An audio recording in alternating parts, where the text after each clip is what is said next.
नमस्कार व्यावसायिक बांधवांनो. मी Aniket More, business growth strategist and implementation coach. आपले स्वागत करतो आजच्या या व्हिडिओमध्ये. माझ्याकडे भरपूर असे प्रश्न येत असतात जे आपले व्यावसायिक बांधव विचारतात मला. जसं की सेल्स कसा वाढवावा, बिझनेसमध्ये ग्रोथ कशी करावी, स्केलेबिलिटी कशी आणावी, वगैरे वगैरे भरपूर असे प्रश्न येतात. तर त्या प्रश्नांपैकी काही प्रश्नांची उत्तरं आज मी या व्हिडिओ मार्फत सगळ्यांना देऊ इच्छितो. त्यामध्ये सगळ्यात महत्वाची गोष्ट एक असते की आपण ज्या वेळेस या गोष्टींचा विचार करतो की आपण आपला सेल कसा वाढवावा, ग्रोथ कशी करावी, स्केलेबिलिटी कशी वाढवावी. सो या सगळ्यांचा एक बेस आहे. तो बेस आपल्याला पहिले समजणं फार आवश्यक आहे. तर तो बेस काय ते आज आपण जाणून घेऊयात. पहिली गोष्ट आहे तुमचा प्रोडक्ट. जी काही तुम्ही प्रोडक्ट और सर्व्हिस सेल करताय किंवा तुम्ही लोकांना देताय, तर ती अशी पाहिजे की जो की लोकांचा प्रॉब्लेम सॉल्व्ह करेल. जस्ट अन एक्झाम्पल, की कुठल्याही एखादी वस्तू जी असते ती कुठलाही कस्टमर का बाय करतो हे स्वतः आपण जाणून घेणं आवश्यक आहे. बिकॉज त्याला काहीतरी एक एक्स प्रॉब्लेम असतो आणि त्या एक्स प्रॉब्लेमचं तो सोल्युशन फाइंड आउट करत असतो. ते solution in terms of product असू शकतं और सर्व्हिस असू शकतं. हा झाला फर्स्ट पॉइंट, जो की तुमचा प्रोडक्ट तुम्ही एक सर्व्हिस, एक तुम्ही सोल्युशन बेस म्हणून जर तुम्ही डिझाईन करत असाल तर ऑब्विसली तो तुमचा प्रोडक्ट एक युनिक बनू शकतो. तुम्हाला फार काही असं काहीतरी क्रिएटिव्ह इनोव्हेटिव्ह जगावेगळं काही करण्याची आवश्यकता नाही.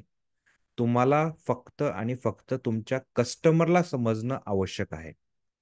आणि जर तुम्ही तुमच्या कस्टमरला चांगल्या प्रकारे समजू शकत असाल आणि त्यांच्या सोल्युशनसाठी, त्यांच्या प्रॉब्लेमच्या सोल्युशनसाठी जर तुम्ही तसा प्रोडक्ट किंवा सर्व्हिस डिझाईन करू शकत असाल, तर तुम्हाला सेल करण्या वाचून कोणी रोखू शकत नाही.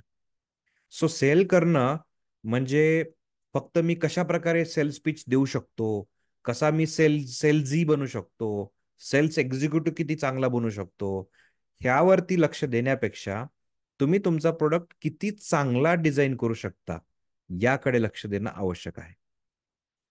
दुसरा मुद्दा हा येतो की स्केलेबिलिटी आणि बिझनेसमध्ये ग्रोथ कशी आणू शकतो आपण. ठीक आहे. स्केलेबिलिटी आणि ग्रोथ हे जवळपास सेमच प्रश्न आहेत. पण जर पाहिलं तर ग्रोथ आणि स्केल यामध्ये जास्त अंतर जरी नसला तरी याचा जो बेस आहे, फाउंडेशन आहे, तो पूर्णतः वेगवेगळा आहे. ठीक आहे. ग्रो करणं म्हणजे तुम्ही तुमच्या बिझनेसमध्ये सेल वाढवणं, रेव्हेन्यू जनरेट करणं आणि तुमची प्रॉफिटेबिलिटी तुम्ही वाढवणं. स्केल करणं म्हणजे तुम्ही इनडायरेक्टली तुमच्या बिझनेसचं एक्सपान्शन करणं in terms of multiple branches, franchise model, या गोष्टी त्याच्यामध्ये स्केलेबिलिटीमध्ये येतात. सो बिझनेस एक्सपान्शन स्केलेबिलिटीमध्ये ज्यावेळेस येतं त्यावेळेस एक्सपान्शनचे टाइप्स काय आहेत. तुम्ही तुमची एक जी ओन ब्रांच आहे, एक जे ओन आउटलेट आहे, एक ओन ऑफिस आहे, त्याच्या बदल्यामध्ये तुम्ही मल्टिपल ऑफिसेस तुमचे स्वतःचे ब्रांचेस ओपन करू शकता. किंवा त्या सेम सिस्टीमला तुम्ही फ्रँचायझी मॉडेलमध्ये कन्वर्ट करून, फ्रँचायझी बिझनेस मॉडेल डेव्हलप करून तुम्ही त्याचं फ्रँचायझी बनवू शकता. त्या ऑब्विसली तो फ्रँचायझी मॉडेल हा एक खूप मोठा विषय आहे. त्याबद्दल मी एक सेपरेट व्हिडिओ बनवेन. आणि ज्या वेळेस आपण सेल्स, ग्रोथ, स्केलेबिलिटी या सगळ्या गोष्टींकडे बघतो, त्यावेळेस आपल्याकडे एक तर फर्स्ट पॉइंट मी जो सांगितला की प्रोडक्ट तुमचा जबरदस्त असला पाहिजे. सेकंड, तुम्ही तुमचा ब्रँड कसा डेव्हलप करताय आणि तुमची ब्रँडची तुम्ही व्हॅल्यू काय ठेवताय. बिकॉज तुमच्या ब्रँडची व्हॅल्यू तुमचे कस्टमर तर ठरवतातच, पण त्याआधी तुम्ही स्वतः ठरवता. जसं की तुम्ही ब्रँड कलर्स काय वापरलेले आहेत. ठीक आहे. एक ब्रँड बिल्डिंगची जी प्रोसेस असते त्यामध्ये तुम्ही ब्रँड कलर काय यूज करतायत, तुम्ही लोगो कसा डिझाईन केलाय, तुम्ही त्या लोगोमध्ये किंवा तुमच्या टॅगलाईन मध्ये तुम्ही काय मेसेज कन्व्हे करतायत तुमच्या कस्टमरला. ठीक आहे. आणि ज्या वेळेस हे सगळं तुम्ही डिझाईन करत असता, तर त्यावेळेस तुमच्या टार्गेट ऑडियन्स जो कोणी आहे, जो कोणी एज ग्रुप आहे, डेमोग्राफिकली तुम्ही कुठल्या स्टेट, सिटी, कंट्रीला तुम्ही टार्गेट करताय, तो आपल्याला बघणं आवश्यक आहे. मग डेमोग्राफिकली आणि त्यांच्या इंटरेस्ट वाईज त्यांचा काय इंटरेस्ट आहे, ते कशा बिहेवियरचे आहेत, इवन दो नॉट ओनली फक्त तुमच्या प्रोडक्टला, म्हणजे जसं की मोबाईल आहे, की मला मोबाईलमध्ये इंटरेस्ट आहे, ठीक आहे. तर फक्त मोबाईलमध्ये आयुष्यात फक्त एका गोष्टीमध्ये इंटरेस्ट असतो का? नाही. तर वेगवेगळ्या गोष्टीमध्ये जर जो व्यक्ती मोबाईलमध्ये इंटरेस्ट शो करतोय, तो मोबाईल कव्हरमध्ये पण इंटरेस्ट शो करतोय, तो मोबाईल चार्जरमध्ये पण इंटरेस्ट शो करतोय, तो सोशल मीडिया म्हणजे इंस्टाग्राम, फेसबुक, व्हॉट्सअपमध्ये पण इंटरेस्ट शो करतोय. तर ते आपल्याला समजणं आवश्यक आहे, त्याचं फ्रेमवर्क करणं आवश्यक आहे. ठीक आहे.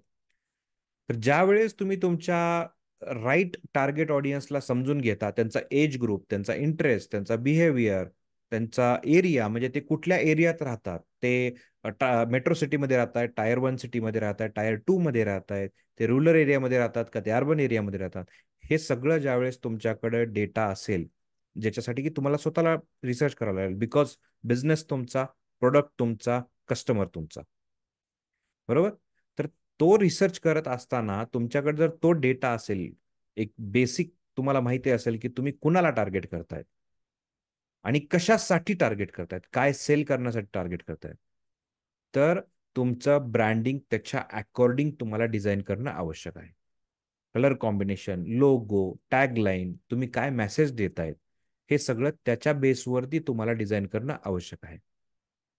तर मी म्हणतो की आपण प्रॉपरली ब्रँड बिल्डिंगकडे आपण लक्ष दिलेलं आहे.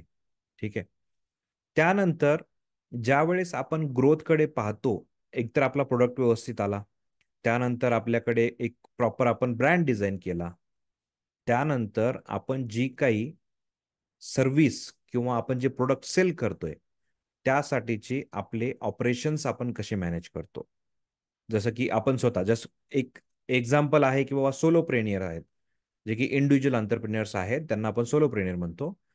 तर ते स्वतः वर्किंग करत असताना असा विचार करतात, की चलो आपण उद्या सकाळी उठल्यानंतर आपण बिझनेसला, म्हणजे जो काय आपलं ऑफिस आहे, शटर आपण ओपन करतो शॉपचं, त्यावेळेस जसा कस्टमर येईल तसा आपण हँडल करू, बिकॉज मी बिझनेस ओनर आहे तर मी हँडल करू शकतो.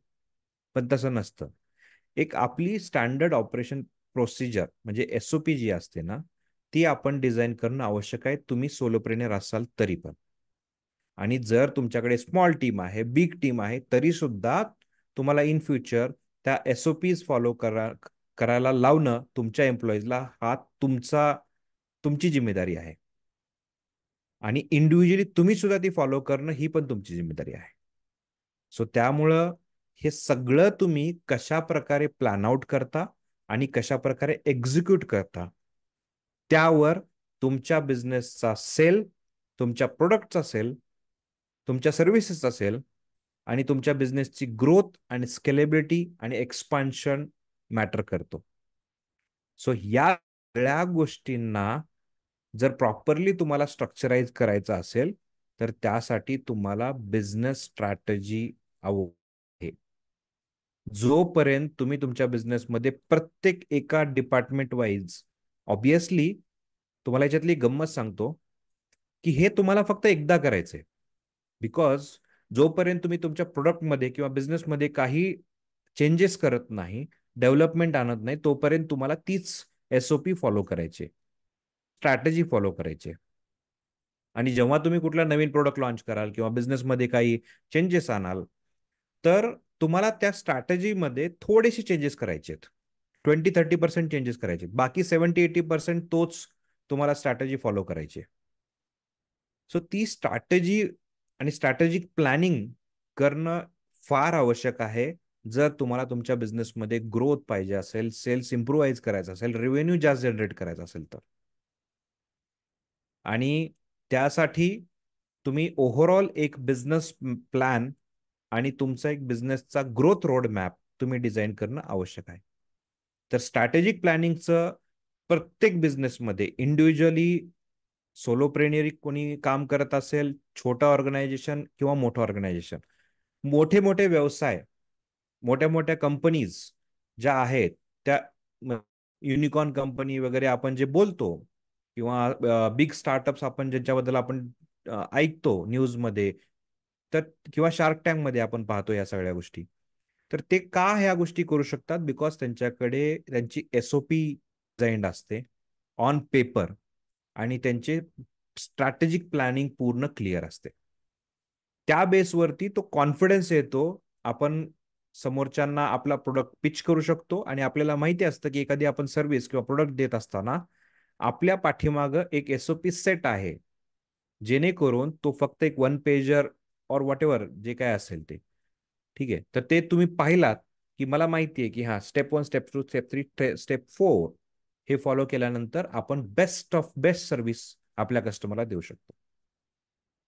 सो प्रत्येक जणांना माझी विनंती असेल की स्ट्रॅटेजिक प्लॅनिंग तुम्ही डिझाईन करा, तुम्ही एसओपी डिझाईन करा तुमच्या बिझनेसमध्ये, आणि त्या अकॉर्डिंग त्याच्या अंडर येणारे छोटे छोटे पॅरामीटर्स आहेत, जसं की मी तुम्हाला आता सांगितलं की सेल्स वाढवायचं तर तुम्हाला प्रोडक्ट डिझायनिंग प्रॉपर करायला पाहिजे, कस्टमर समजला पाहिजे, ग्रोथ करायचं असेल तर तुम्हाला ब्रँड बिल्डिंग केली पाहिजे, तर त्याच्या अंडर येतो. आपण फोकस या गोष्टींवरती करतो, त्यामुळे ऍक्च्युली जो मेन आहे, that is a strategic planning, business strategies, SOPs, याकडे आपलं दुर्लक्ष होतं. तर चला, आपण या सगळ्या गोष्टींचं प्लॅन आउट करू आणि बिझनेसला ग्रो करू. धन्यवाद. अशाच इन्साइटफुल इन्फॉर्मेटिव्ह व्हिडिओ सोबत मी तुमच्या समोर येत राहीन, आणि मला प्रश्न तुम्ही पाठवत जा. जे काही तुमचे प्रश्न असतील त्याचे उत्तर अशाच व्हिडिओ मार्फत मी देण्याचा प्रयत्न करेन. धन्यवाद. भेटूया अशाच पुढच्या व्हिडिओमध्ये.